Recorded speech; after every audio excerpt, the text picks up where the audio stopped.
नमस्कार, आप देख रहे हैं रीवा दर्शन। मैं उपेंद्र द्विवेदी। आइए जान लेते हैं क्या है आज की प्रमुख खबरें। मेडिकल कॉलेज व संजय गांधी हॉस्पिटल के चिकित्सकों व अन्य कर्मचारियों के लिए आवासों का किया गया लोकार्पण। घर की रसोई और मसालेदानी में छिपा है इम्यूनिटी का खजाना। निर्माण एजेंसियों की मनमानी का खामियाजा भुगतने को मजबूर हैं शहरवासी। और माखनलाल चतुर्वेदी पत्रकारिता विश्वविद्यालय का पूर्व मंत्री व रीवा विधायक ने किया निरीक्षण। 1 माह में पूर्ण होगा पहला चरण। इन खबरों को आगे हम विस्तार से देखते हैं। शुक्रवार को पूर्व मंत्री एवं रीवा विधायक राजेंद्र शुक्ल द्वारा श्याम शाह चिकित्सा महाविद्यालय एवं संजय गांधी चिकित्सालय के चिकित्सकों समेत अन्य कर्मचारियों के लिए आवास गृहों का उन्नयन व लोकार्पण कार्य किया गया। इस अवसर पर commissioner Rajesh Kumar Jain, Rewa collector doctor Ilaiyaraja T, नगर निगम आयुक्त मृणाल मीना के अलावा मेडिकल कॉलेज प्रभारी डीन डॉक्टर मनोज इंदुलकर समेत अन्य चिकित्सक व कर्मचारियों के साथ साथ अन्य गणमान्य जन मौजूद रहे। मेडिकल कॉलेज व संजय गांधी हॉस्पिटल में कार्यरत चिकित्सकों व अन्य कर्मचारियों के आवास को लेकर लंबे समय से मांग रही है। इस समस्या से चिकित्सक व अन्य कर्मचारी जूझ भी रहे, लेकिन अब जल्द ही इन्हें इस समस्या से निजात मिलने वाली है, क्योंकि अब 5D एवं 8E टाइप के आवास गृहों के उन्नयन के अलावा 30H एवं 30I टाइप के आवासीय परिसर का लोकार्पण किया गया है और बहुत जल्द ही इसका लाभ चिकित्सकों के साथ साथ अन्य कर्मचारियों को मिलेगा, जिसके बाद हॉस्पिटल से नज़दीक मकान होने पर इलाज करने में भी आसानी होगी। 2020 हो गया। 2008 में ये मुद्दा उठा था कि मेडिकल की कॉलोनी तो बनी नहीं पाई और मध्य प्रदेश सरकार ने इस प्रोजेक्ट को पूरा मान लिया है। और जब इस मुद्दे को वहाँ पर उठाया गया तो उन्होंने कहा कि साहब ये तो काम जितना पैसा ओपेक से मिला था उसके अंतर्गत जो काम होना था हो गया, जो नहीं हो पाया अब तो उसको किया नहीं जा सकता है। बहुत लंबी कवायद चली इसमें, क्योंकि रीवा में हमें स्वास्थ्य की सेवाओं को बेहतर करना है। यहाँ जिला अस्पताल नहीं था तो जिला अस्पताल खुला और यहाँ पर सुपर स्पेशलिटी नहीं था तो सुपर स्पेशलिटी 30 तारीख को खुल रहा है। इसका मतलब कि सर्दी खांसी जुकाम वाले डॉक्टर, पहले मेडिकल कॉलेज के डॉक्टर्स हमसे कहते थे कि साहब यहाँ पे जिला अस्पताल नहीं है और खांसी बुखार और के लोग हमारे यहाँ भीड़ लगा लेते हैं, रेफरल केस हमारे यहाँ आना चाहिए, तो हम रेफरल केस गंभीर केस देख ही नहीं पाते हैं। जब आप लोगों ने हमसे कहा तो जिला अस्पताल खोला। अब उसके बाद हमने कहा कि ये रेफरल हॉस्पिटल है, लेकिन मुझे तो लगता है ये रेफरिंग हॉस्पिटल है। यहाँ जो ही आता है उसको रेफ़र कर दिया जाता है। तो बताया गया कि CT और MRI की मशीन नहीं है, जांच नहीं कर पाते, तो इलाज क्या करें, तो CT MRI की मशीन लगा दी।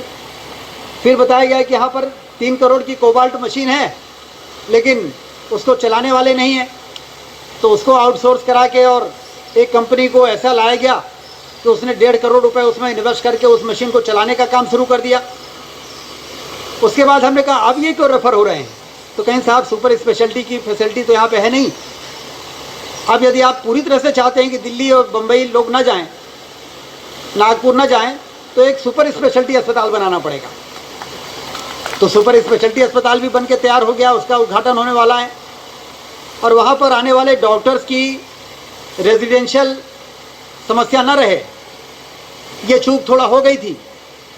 ऐसे इंफ्रास्ट्रक्चर को हम लोग अधूरा इंफ्रास्ट्रक्चर मानते हैं कि अस्पताल बना दिया, डॉक्टर को भर्ती कर लिया, लेकिन डॉक्टरों को रहने के लिए उनके मकान नहीं बनाए। जो परेशानी यहाँ पर आप लोगों ने झेली, ये सुपर स्पेशलिटी के डॉक्टर्स न झेलने पाए, इसके लिए उसके पीछे ही हम लोग 70 करोड़ की एक नई बिल्डिंग स्वीकृत कर रहे हैं। हो सकता है मुख्यमंत्री जी 30 तारीख को उसका भूमि पूजन कर दें। के पूर्व मंत्री और वर्तमान रीवा शहर के विधायक सम्मानीय राजेंद्र शुक्ला जी, मंच पर आसीन मेरे साथी अधिकारी, कलेक्टर रीवा, आयुक्त नगर निगम, मेडिकल कॉलेज के डीन, प्रभारी डीन सम्मानीय इंदुलकर जी, सभी सम्मानीय चिकित्सकगण, सभी सम्मानीय यहाँ उपस्थित नागरिक बंधुओं, पत्रकार साथियों, बहुत हर्ष की बात है कि आज श्याम शाह चिकित्सा महाविद्यालय के चिकित्सकों और अन्य कर्मचारियों के लिए आवासों का निर्माण होकर यहाँ लोकार्पण संपन्न होने जा रहा है। आज 5D type quarter, 8E type quarter 4 crore 59 lakh की लागत से बनकर यहाँ पर तैयार हुए हैं और निश्चित रूप से हमारे चिकित्सक साथी उन आवासों में रहेंगे।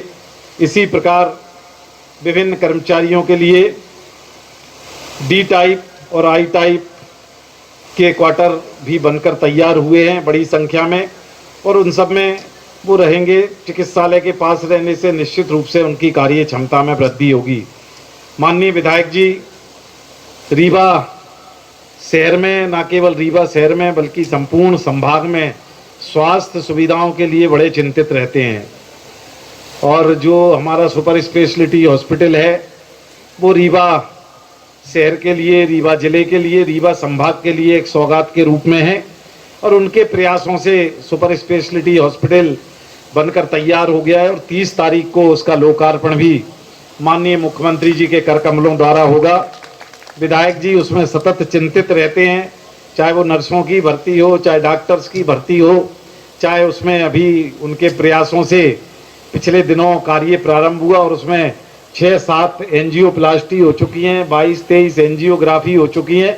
यूरोलॉजी के, न्यूरोलॉजी के ऑपरेशंस भी बड़ी संख्या में हो रहे हैं। से डीन साहब, डॉक्टर इंदुरकर जी, नगर निगम कमिश्नर और उपस्थित है ना सभी जनप्रतिनिधिगण, सभी डॉक्टर्स। आज का विषय हर्ष का विषय है कि मतलब आप लोगों का बहुत लंबे समय के बाद वापस एक उन्नयन करते हुए ना एक मकान मिल रही है, आवास मिल रही है। हम हमेशा समझते हैं एक चिकित्सा शिक्षा की ना इसमें एक कड़ी है। जब भी है ना डॉक्टर की आवास एक कंफर्टेबल नहीं होती है, कहीं ना कहीं उनकी सेवा में है ना काफ़ी कमी आती है। और लोग है ना उसको कहीं ना उनका अपना पसंद भी नहीं करते हैं कि उस जगह का कहाँ है ना उनका अपना आवास है ना टिक टाक है ना नहीं होती है। एडमिनिस्ट्रेशन और शासन की हमेशा ये प्रयास रहता है कि उनको अधिकतम है ना आवास है ना मिले। बट बीच में एक बहुत बड़ा पुराना है ना घर है ना रह जाता है। तो मैंने अभी सुना है 2010 तक मतलब है ना एक खंडर पड़ी हुई थी। उसके बाद लगातार आदरणीय विधायक जी की है ना प्रयासों से मतलब इसको एक आज उन्नयन का है ना कार्यक्रम है ना उन्नयन का काम हुआ है। एंड आज है ना सभी बहुत कुछ डॉक्टर्स को है ना आवाज़ है ना मिलेगा। ये बिल्कुल हर्ष का विषय है। होप सारे डॉक्टर्स है ना अपना सेवाएं है ना हमारी मेडिकल कॉलेज को जनता को देने में ये एक महत्वपूर्ण है ना कड़ी रखेगी, उनका कंफर्टेबिलिटी रखेगा। अभी विधायक महोदय के ना बीच में बात भी हुई थी, पीछे का एक रास्ता का भी ना इश्यू है। तो हम कोशिश करेंगे कि एडमिनिस्ट्रेशन और उनके साथ बात करते हुए उनको इधर एक्विजिशन करे, सो दैट एटलीस्ट कॉलोनी का है ना एक गरिमापूर्व एक रास्ता और गेट है ना बने। उसमें भी है ना हम सबके ना सहयोग के ना रहेगा। पुनः आप सबके ना बधाई है। आज इस कार्यक्रम में इस प्रकार का ना संपन्न हुआ। कलेक्टर साहब, कमिश्नर नगर निगम, विधायक प्रतिनिधि और समस्त PIU से संबंधित अधिकारी, हमारे जैन साहब, समस्त इस कॉलोनी में निवासरत हमारे चिकित्सकगण और बंधु और हमारे मीडिया कर्मी, ये पूरा आज जो प्रयास है पूरा हमारे मंत्री जी के द्वारा किया गया है। ये प्रयास है हम लोग काफ़ी तकरीबन 2008-2009 से प्रयासरत थे कि ये इतनी अच्छी कॉलोनी बन रही थी और बीच में एक ऐसा दौर आया कि पूरी काम जो है रुक गया। और जैसे विदित है हमारे मंत्री जी को जब पता पड़ता है कि कहीं कोई काम रुका हुआ है, क्यों रुका हुआ है, तो उसकी पूरी तहकीकात करते हैं। और उसके बाद जहां हम लोगों को महसूस होता है कि यहाँ ये रुकावट आ रही है, उस रुकावट को ये हमेशा आगे आकर दूर करते हैं। मेडिकल कॉलेज के जो डॉक्टर्स हैं, चाहे वो प्रोफेसर हों, असिस्टेंट प्रोफेसर हों या एसोसिएट प्रोफेसर हों, और हमारे तृतीय और चतुर्थ वर्ग के जो कर्मचारी हैं, उनके आवास की एक बड़ी समस्या थी। और इसलिए नई मेडिकल कॉलोनी स्वीकृत की गई और कर्मचारियों के लिए आवास H और I टाइप के। तो आज ये सारे काम पूरे हो गए हैं। नई मेडिकल कॉलोनी का लोकार्पण हो गया और H और I टाइप के जो क्वार्टर्स हैं उनका लोकार्पण हो गया। अब मेडिकल कॉलेज और हॉस्पिटल में काम करने वाले डॉक्टर्स और कर्मचारियों के लिए, नर्सेस के लिए एक बड़ी सुविधा शुरू हो जाएगी। घर की रसोई और मसालेदानी में छिपा है इम्यूनिटी का खजाना। वर्तमान परिवेश में जिस तेज़ी से हमारे खान पान एवं रहन सहन में आधुनिकता का चलन बढ़ता जा रहा है, उतनी ही तेज़ी से हम और हमारा समाज बीमारियों के भंवर जाल में भी फंसता जा रहा है। पुराने ज़माने में जब हम इतने आधुनिक नहीं थे, तब शुद्ध खान पान एवं आबो हवा मिलती थी। तब ना तो इतनी बीमारियां थी, ना ही इतने संक्रमण। अधिकतर बीमारियों का इलाज तो हमारे घर की रसोई व मसालेदानी में ही होता था, जिससे हमारा इम्यून सिस्टम मजबूत रहता था और हम कई छोटी मोटी बीमारियों से लड़ने में सक्षम भी होते थे। क्या क्या रहस्य छुपे हैं हमारे घर की रसोई व मसालेदानी में, यह आपको बताने के लिए आज हमारे साथ हैं वरिष्ठ कृषि वैज्ञानिक डॉक्टर आरपी जोशी, जो आपको बताएंगे कि खान पान व रहन सहन में किन चीज़ों को बदल करके बीमारियों से बचा जा सकता है और अपनी रोग प्रतिरोधक क्षमताओं को बढ़ा सकता है। जिस तरह से आज हमें कोरोना से बचाव के लिए अपने शरीर के इम्यून सिस्टम को बढ़ाने की दिशा में कई उपाय करने पड़ रहे हैं, शायद अगर हम अपनी पुरानी पद्धति को अपने जीवन शैली में अपनाते तो इम्यूनिटी पावर बढ़ाने की इतनी ज़रूरत नहीं पड़ती।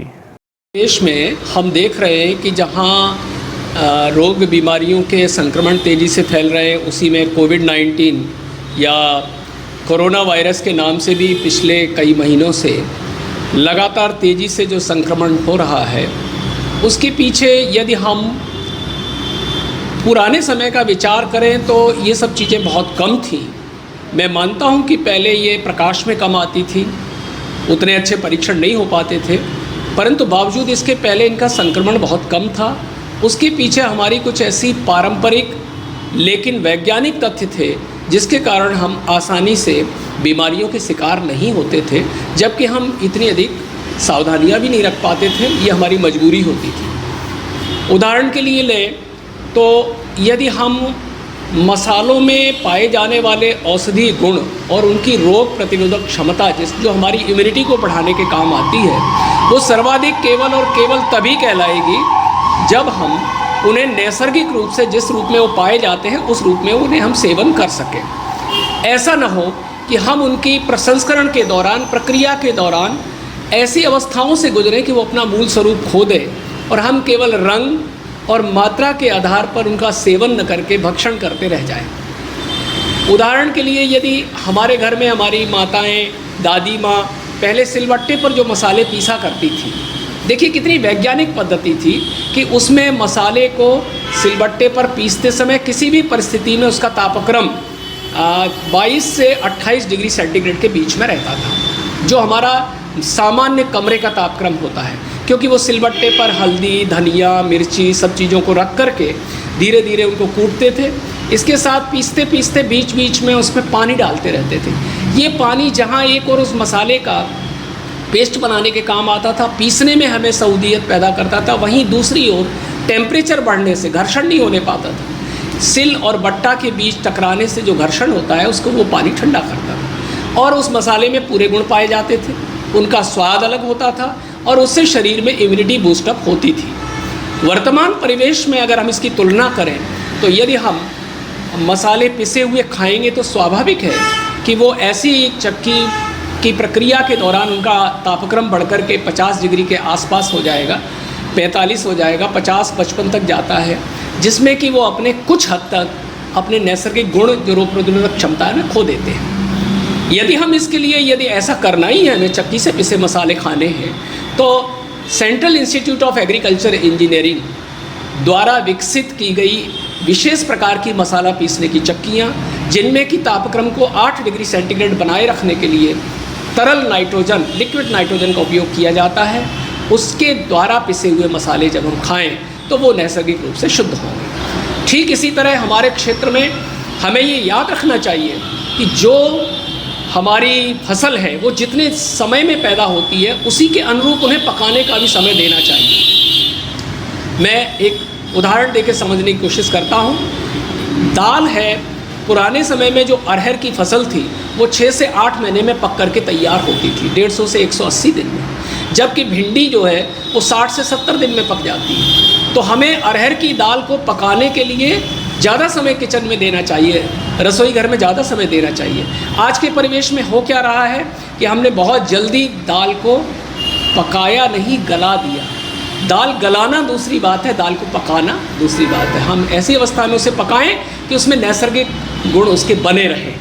ये नहीं हो पा रहा है। पुराने समय में किचन में धीमी आंच में बटलोई में पहले धीरे धीरे पानी गर्म होता था, उस बटलोई के ऊपर एक कटोरी के रूप में पानी रखा जाता था। वो पानी भी उसी तापक्रम पर बना रहे कि यदि दाल गाढ़ी हो जाए तो गर्म में ठंडा न मिलाना पड़े, वो गर्म पानी उसमें वापस मिला करके उसकी तरलता को बनाया रखा जा सके। 2.5 से 3 घंटे में दाल जो बन करके तैयार हो जाती थी, उसे महज हम 10 से 12 मिनट के अंदर 3 सीटी बजा करके गला जरूर ले रहे हैं, लेकिन हम उसके अंदर पाए जाने वाले कुछ ऐसे तत्वों को अपने आप से हटा दे रहे हैं, खो पा रहे हैं, जिनसे हमारी इम्यूनिटी अच्छी होती, प्रतिरोधक क्षमता अच्छी आती। ठीक इसी तरह हमें हमारे क्षेत्र में पाए जाने वाली, जो जहाँ रह रहा है उस क्षेत्र में जो ज़्यादा अन्न पैदा होता है, जो ज़्यादा फसलें पैदा होती हैं, जो फल पैदा होते हैं, जो सब्जियां नैसर्गिक रूप से पैदा होती हैं, उन्हें खाना चाहिए। उदाहरण के लिए कश्मीर में रहने वाले व्यक्ति को सेव ज़रूर खाना चाहिए, नागपुर में रहने वाले व्यक्ति को संतरा खाना चाहिए, भिंड मुरैना ग्वालियर में रहने वाले व्यक्ति को बेर ज़्यादा खाना चाहिए। मैं ये नहीं कहता कि वो और फल न खाएं, परंतु ये फल ज़रूर खाएं, क्योंकि ये वहाँ की प्रकृति ने दिया है। वस्तुतः इसके पीछे मूल कारण ये है कि प्रकृति उन चीज़ों को फल के रूप में देती है जो वहाँ की आबो हवा, मिट्टी, पानी में पैदा नहीं दे पाए, जो तत्व प्रकृति उन्हें फल के रूप में देती है। लेकिन हम अपने स्टैंडर्ड को कह लीजिए या दूसरी बातों को लेकर के बाहर से आयातित किए हुए फलों को महंगा और संरक्षित किया हुआ खाते हैं। मैं मना नहीं करता, उन्हें खाया जाए, लेकिन हम अपने यहाँ पैदा होने वाले, रीवा संभाग में रहने वाले हैं तो हमें आम का सेवन बहुतायत में करना चाहिए, क्योंकि यहाँ प्रकृति ने आम सहजता और सुलभता से ज़्यादा मात्रा में दिया है। उसमें पाए जाने वाले जो तत्व हैं, जो पोषक पदार्थ हैं, वो यहाँ की मिट्टी, आबो हवा, पानी में नहीं है, इसलिए प्रकृति ने दिया है। मैं यहाँ एक चीज़ और प्रकाश में डालना चाहूँगा कि वर्तमान में हम अपने पुराने अन्न को भूलते चले जा रहे हैं। यदि हम अपने पुराने धान्य, पुराने अन्न, जो हम ज्वार, बाजरा, कोदो, कुटकी, रागी, चना, जवा ये सब खाते थे, इन्हें भी कुछ न कुछ मात्रा में ज़रूर सेवन करना चाहिए। पहले हम भुंजा करके अन्न को चबा करके खाते थे, जो कि न केवल हमारी आंत में ब्रशिंग एक्शन करते थे, आंत की सफाई करते थे, अपितु हमें हमारी पाचन क्षमता को बढ़ाने के साथ साथ सभी पोषक तत्व देते थे। इसके साथ ही साथ एक ही प्रकार का लगातार फसल का उगाया जाना, हम वैज्ञानिक दृष्टिकोण से देखें तो खेत में कुछ खास पोषक तत्वों की कमी कर देता है। जैसे लगातार यदि हम गेहूँ धान उगाते रहेंगे तो हमारे खेत में जस्ते की कमी होती चली जाएगी, लौह तत्व की कमी होगी। आज हम पा रहे हैं कि कोविड-19 या कोरोना वायरस के लिए जस्ते की गोलियां हमारे चिकित्सकों द्वारा सलाह दी जाती है कि जस्ता ज़रूर लें ताकि इम्यूनिटी बढ़े। और हमारे आंकड़ों से ये विश्व स्तर पर प्रमाणित हुआ है कि हमारी मृदा में जिंक की थोड़ी कमी है, जिसको हम लोग और बतौर वैज्ञानिक भी और कृषि विभाग द्वारा भी, कृषि विश्वविद्यालय द्वारा, कृषि महाविद्यालय रीवा द्वारा समय समय पर किसानों को जिंक सल्फेट की अनुशंसा की जाती है कि वो ज़रूर इसे खेत में डालें। इससे निसंदेह रूप से जो अन्न पैदा होगा उसमें जस्ते की पर्याप्त मात्रा होगी। इन्हीं पारंपरिक बातों को मद्देनज़र रखते हुए हम सुरक्षा कर सकते हैं, बचाव कर सकते हैं। And prevention is always better than A cure. तो हमें ये बीमारी न हो, क्योंकि ये वायरस तो रहेगा वातावरण में, हमें अपने आप को ताकतवर बनाना होगा। निर्माण एजेंसियों की मनमानी का खामियाजा भुगत रहे शहरवासियों की पीड़ा। रीवा शहर में जगह जगह निर्माण कार्य कराए जा रहे हैं, जो कि आम जनता के लिए बड़ी मुसीबत बन चुका है। इसकी मुख्य वजह यह मानी जा रही है कि निर्माण एजेंसियों द्वारा प्रॉपर तरीके से निर्माण कार्य को कराए जाने के लिए बनाई गई सभी गाइडलाइनों का उल्लंघन किया जा रहा है। शहर में एक तरफ धूल के गुब्बार से लोगों का जीना मुहाल है, तो वहीं दूसरी तरफ लोग कोरोना के साथ साथ कई अन्य फेफड़े की बीमारियों के भी शिकार हो रहे हैं। इतना ही नहीं, जगह जगह खोदी गई सड़कों व उसके गड्ढों की वजह से आए दिन सड़क हादसे भी हो रहे हैं। जी हाँ, ये जो तस्वीर आपके सामने है वह रीवा शहर की है, जहाँ पर जगह जगह निर्माण कार्य कराए जा रहे हैं। लेकिन निर्माण एजेंसियों की तानाशाही व मनमानी के चलते आम लोगों का जीना मुहाल हो चुका है। चाहे वह सड़कों में जगह जगह गड्ढे हों या फिर इसकी वजह से आए दिन पानी की पाइपलाइन व टेलीफोन, इंटरनेट के अलावा कई अन्य समस्याएं उत्पन्न होती हैं। इतना ही नहीं, ठेकेदार द्वारा न तो लोगों की सुरक्षा के लिहाज से कोई इंतजाम किए जाते हैं, न ही प्रदूषण से बचाव की दिशा में कोई खास इंतजाम हो पा रहे हैं, जिसके चलते आम जनता का जीना मुहाल है। आप देख सकते हैं किस तरह से सड़कों में आए दिन वाहन फंस जाते हैं।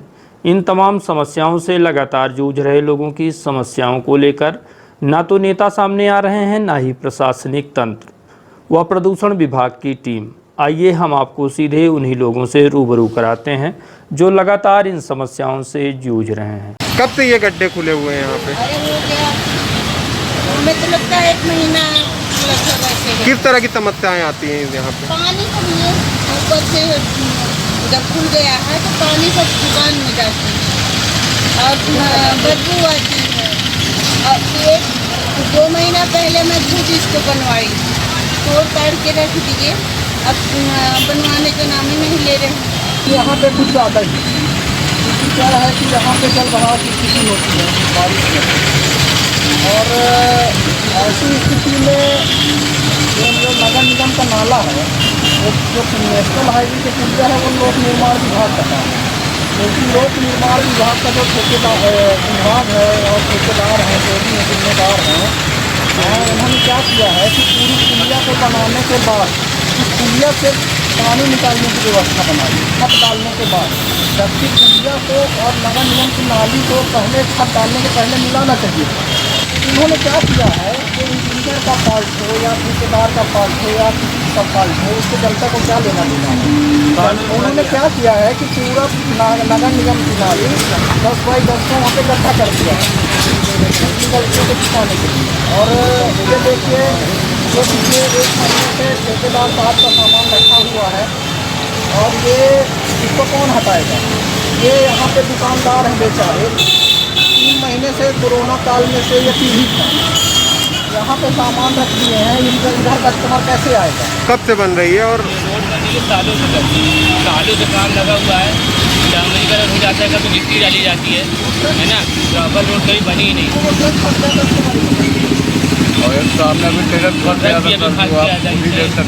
परेशानी निकलने में लोगों को, जैसे बांध उसको तोड़ा गया है ना, उसमें ऊपर का नाला टूटा है, हटाए तो 2 दिन में बन जाएगी, पर वो बनी नहीं। आज 15 दिन हो गए, सालों से खाया जा रहा है।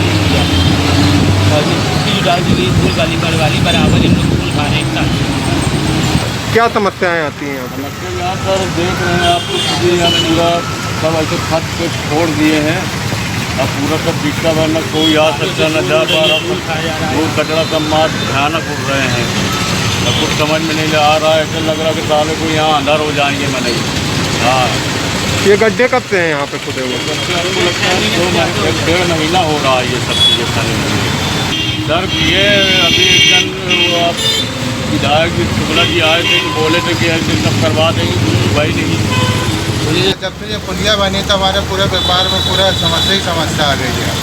इधर से एक भी कस्टमर नहीं आता धूल के कारण, और पूरी रोड ख़राब है, पूरा कीचड़ कीचड़ हो जाता पानी के कारण, और पूरा पानी पुलिया के कारण हमारी दुकानों में घुस जाता है।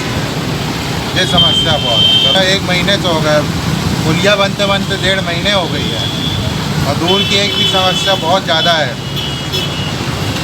यही चाहता हूँ शासन के द्वारा इस समस्या का समाधान की जाए। मोबाइल साफ चलाता हूँ, ये नेहरू नगर के अंतर्गत आता है।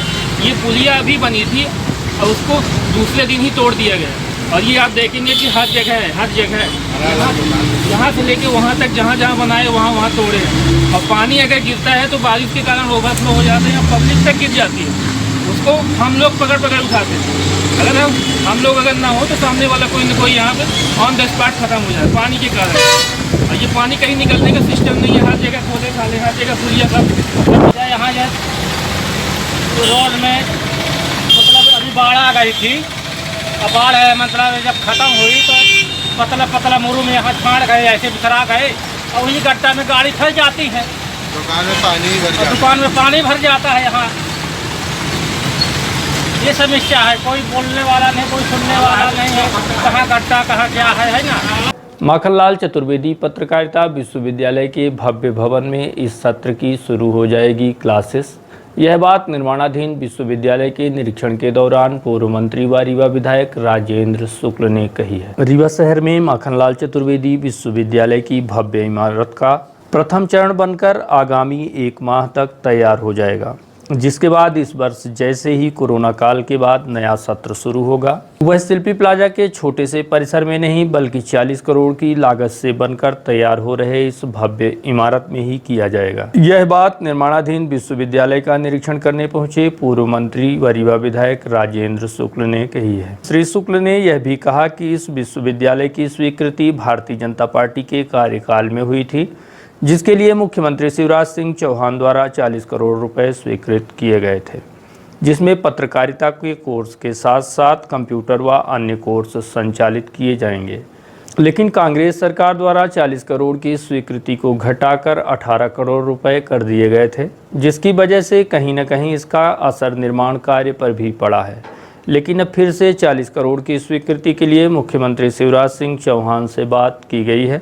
इस दिशा में माखनलाल चतुर्वेदी पत्रकारिता विश्वविद्यालय के कार्य में तेजी आएगी और आगामी 1 माह तक विश्वविद्यालय के प्रथम चरण का निर्माण कार्य भी पूरा कर लिया जाएगा, जिससे आगे शुरू होने वाले सत्र में छात्र यहां पढ़ाई कर सकेंगे, क्योंकि इस वर्ष एडमिशन में भी तेजी से बढ़ोतरी हुई है। चतुर्वेदी विश्वविद्यालय का जो रीवा परिसर भारतीय जनता पार्टी के शासन में स्वीकृत हुआ था लगभग 40 करोड़ का, जिसमें पत्रकारिता के कोर्सेज भी थे और कंप्यूटर और अन्य कोर्सेज को भी चलाने की योजना थी, जिसको कांग्रेस की सरकार आने के बाद उसको अनावश्यक रूप से घटा दिया था और 40 करोड़ की स्वीकृत को 18 करोड़ कर दिया था।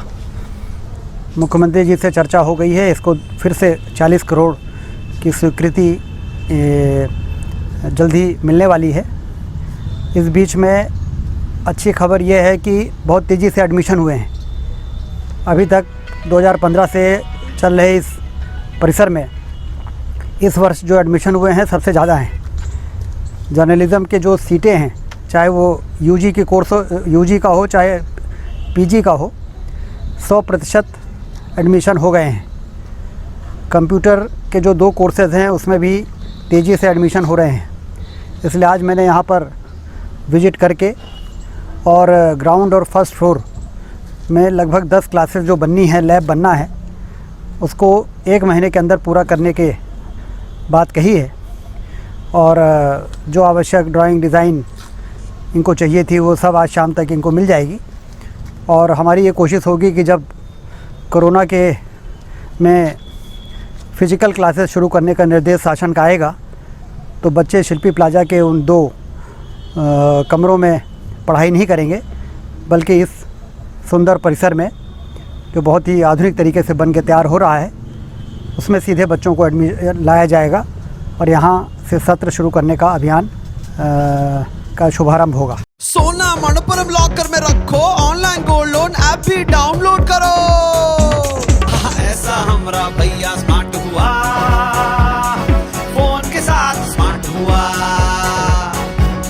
सोना मनपुरम लॉकर में है तो कहीं किधर भी स्मार्ट बने, कहीं किधर भी स्मार्ट बने। अपना गोल्ड मनपुरम लॉकर में रखो, सब लोग ऐसा स्मार्ट बनो। Manappuram online gold loan smart है। प्रधानमंत्री आवास योजना अंतर्गत ग्रामीण क्षेत्रों में बने मकानों में आगामी 12 सितंबर को वर्चुअल गृह प्रवेशम कराया जाएगा। साथ ही प्रधानमंत्री स्वयं सीधे हितग्राहियों से वीडियो कॉन्फ्रेंसिंग के माध्यम से संवाद भी करेंगे।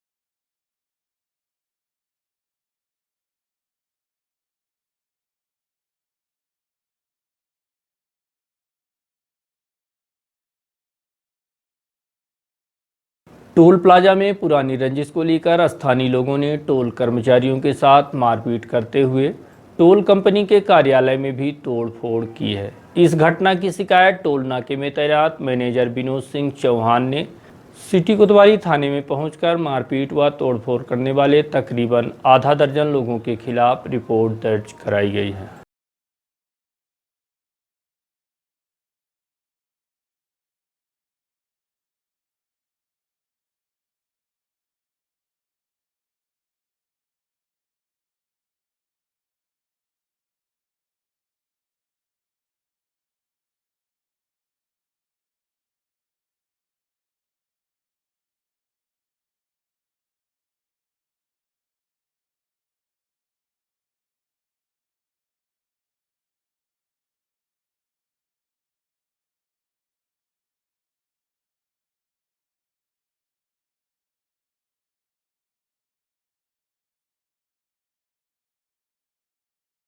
टोल प्लाजा खड्डा का मैनेजर हूँ। कल सुबह मैंने टोल प्लाजा खड्डा को हैंड ओवर लिया। बिजली कंपनी जो चला रही थी उससे हमारी कंपनी का टेंडर हुआ। हैंड ओवर लेने के बाद उसका संचालन कर रहा था। आज सुबह 11 साढ़े 11 बजे के करीब खड्डा गांव के ही निवासी कुछ 5-6 लोग, जिनका नाम मृत्युंजय पाठक, गुड्डू पाठक और नाम कौन और हैं अन्य होंगे। प्रधानमंत्री आवास योजना अंतर्गत रीवा जिले में 23 मार्च 2020 से अब तक में 3500 मकान पूरे करा लिए गए हैं, जिसके गृह प्रवेश को लेकर जिला पंचायत स्तर पर तैयारी जोरों पर।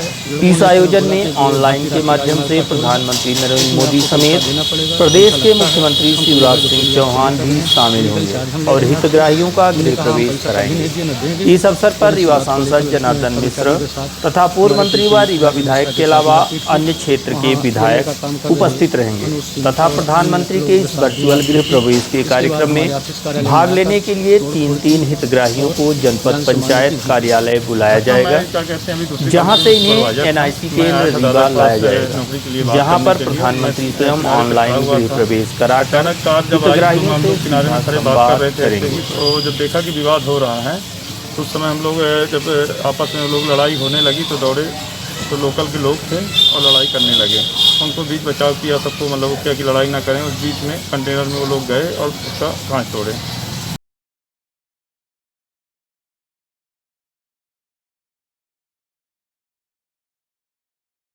यह मामला है सिटी कोतवाली थाना क्षेत्र अंतर्गत गुढ़मार्ग पर संचालित खामा टोल प्लाजा का। आपको बता दें कि टोल प्लाजा की जिम्मेदारी पूर्व में किसी दूसरी कंपनी की थी। टोल प्लाजा में कुछ मारपीट की घटना हुई है। टोल प्लाजा को तोड़ा गया है। क्या टोल प्लाजा की जिम्मेदारी नागपुर की कंपनी KCC के हाथ में है। इधर कंपनी का काम स्थानीय कर्मचारी हैं रंजिशन टोल प्लाजा में तैनात कर्मचारी अनिल सिंह और राजीव मिश्रा के साथ मारपीट करते हुए टोल नाके में तोड़फोड़। घटना की रिपोर्ट टोल नाके के मैनेजर विनोद सिंह चौहान द्वारा सिटी कोतवाली थाने में दर्ज कराई गई और रिपोर्ट के पश्चात उनके द्वारा हुई घटना के संबंध में रीवा दर्शन को जानकारी भी दी गई। उनके खिलाफ कार्रवाई की जाती है, आ जाते हैं, कार्रवाई की जाती है, उनकी वैधानिक कार्रवाई। नई शिक्षा नीति में बदलाव की मांग को लेकर गत दिवस आंगनवाड़ी कार्यकर्ता एवं सहायिकाओं ने एकता यूनियन सीटू के तत्वावधान में केंद्रीय महिला एवं बाल विकास मंत्री स्मृति ईरानी के नाम ज्ञापन सौंपा है।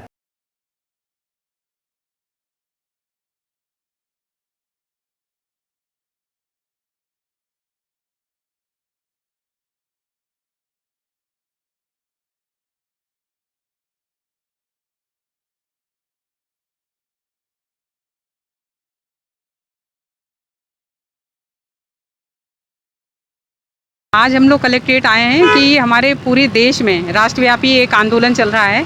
जो नई शिक्षा नीति सरकार लाई है उसमें आंगनवाड़ी के लिए जो है वो बहुत नुकसान है और आंगनवाड़ी सहायिकाओं के लिए उस शिक्षा नीति में कहीं भी कोई जगह नहीं है, कुछ भी नहीं है। मतलब वो आंगनवाड़ी सहायिकाओं को ख़त्म कर देंगे और जो सरकारी स्कूल हैं या जो भी स्कूल हैं उनमें वो आंगनवाड़ियों को शिफ्ट करेंगे और 3 4 आंगनवाड़ी को एक जगह शिफ्ट कर देंगे। हाँ, और इस तरह से जो है जो अनौपचारिक शिक्षा है ECC शिक्षा है, उसको हम लोग ये कह रहे हैं कि उसको आंगनवाड़ी में रखते हुए आंगनवाड़ी को आंगनवाड़ी रहने दिया जाए, उसको ख़त्म ना किया जाए, और ECC शिक्षा जो है उसको जो है मजबूत किया जाए, उस पर विशेष ध्यान दिया जाए, ताकि बच्चे जो हैं आंगनवाड़ी में आने वाले जो बच्चे हैं वो शिक्षित हों, और शिक्षित होने के बाद में जब उनका एडमिशन हो तो वो उनकी कंडीशन जो है वो अच्छी हो।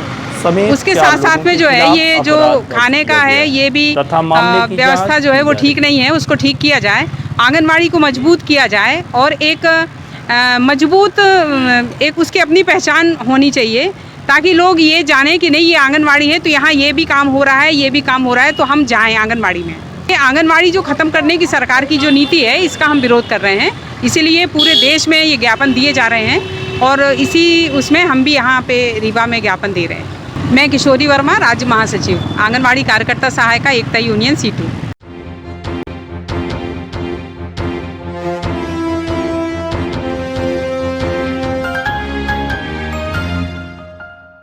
और अब अंत में आज की प्रमुख खबरें एक बार फिर। मेडिकल कॉलेज व संजय गांधी हॉस्पिटल के चिकित्सकों व अन्य कर्मचारियों के लिए आवासों का किया गया लोकार्पण। घर की रसोई और मसालेदानी में छिपा है इम्यूनिटी का खजाना।